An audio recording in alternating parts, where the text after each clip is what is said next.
Hello, I'm Lenore Moudou. Vincent McCurry is off today. This is Africa 54. We begin in the U.S. where peaceful daytime demonstrations turned into overnight turmoil in Ferguson, Missouri. Ferguson has been gripped by days of unrest linked to the shooting death of an unarmed black teenager by a white police officer. But Missouri State Patrol Captain Ron Johnson says the situation has improved. 24 hours ago, I told you how organized and increasingly violent instigators were inserting themselves into law-abiding protesters. And I asked that the forces of peace come out and protest before the sun went down, so they would not serve as shields for the lawbreakers in the night. Tonight we saw a different dynamic. Protest crowds were a bit smaller, and they were out earlier. We had to respond to fewer incidents than the night before. There were no Molotov cocktails tonight. There were no shootings. We go now to VOA's Mary Salinas for this up-to-the-minute report from Ferguson. Command Center, where a lot of the law enforcement are based. You can see the National Guard behind me. They actually have one specific mission, and that is to guard the command center, which is over there. You see those RV type looking vehicles.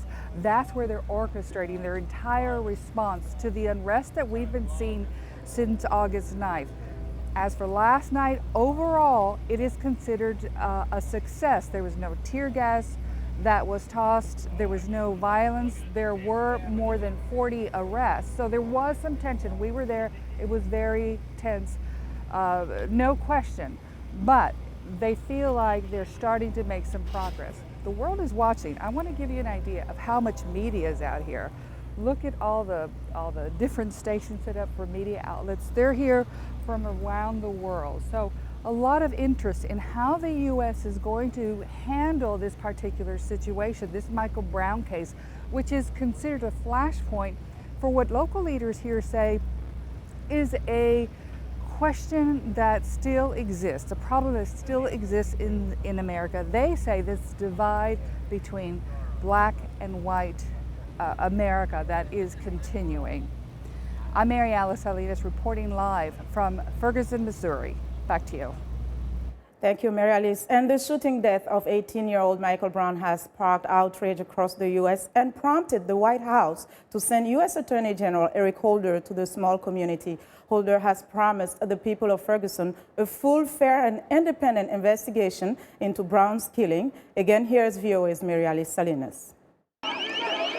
Violent protests overshadow peaceful demonstrations in Ferguson as it tries to recover from days of rioting, looting, and vandalism. Well, thanks for coming out and helping. I appreciate it. Hundreds of volunteers help to clean up this devastated neighborhood. This restaurant has been hit twice. But you got people who are coming in that are not having anything to do with this, and they're tearing up stuff. Nearby, there is a makeshift memorial for Michael Brown, the unarmed African-American teenager shot and killed on August 9 by a white police officer. It's a case that many believe has become a flashpoint for a deep, unresolved issue in America. There's still a significant division of white America and black America. And my belief is that until there is true interaction, that we're never going to fully resolve the problem. I want to thank all of you for your hard work today. Bishop Edwin Bass and other religious leaders have spoken with U.S. Attorney General Eric Holder, the nation's top law enforcement officer. We're praying for justice. The FBI is investigating possible civil rights violations, and local and state police are conducting their own probe. The vast majority of residents, like Irma Dupree, condemn violence but demand justice. And that's something that we are determined to take back, power and authority. And it's not just against the police officers, it's against the political people as well. Amnesty International has accused police of violating the rights of peaceful demonstrators, something they deny. Thanks. We have an international. State Highway Patrol Captain Ronald Johnson says they must protect demonstrators against a small group responsible for the violence. We saw the criminal element masking themselves behind good people, putting good people at risk. And daring us to address them, our freedom of speech is one of the greatest things that we have. And We have no intentions of trying to take that away. Hey, guys.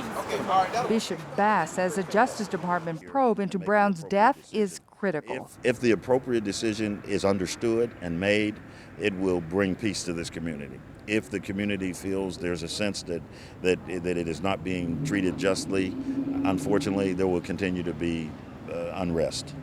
Bass says in the meantime, he and other leaders will keep working to lower the level of anger here. In Ferguson, Missouri, I'm Mary Alice Salinas, VOA News.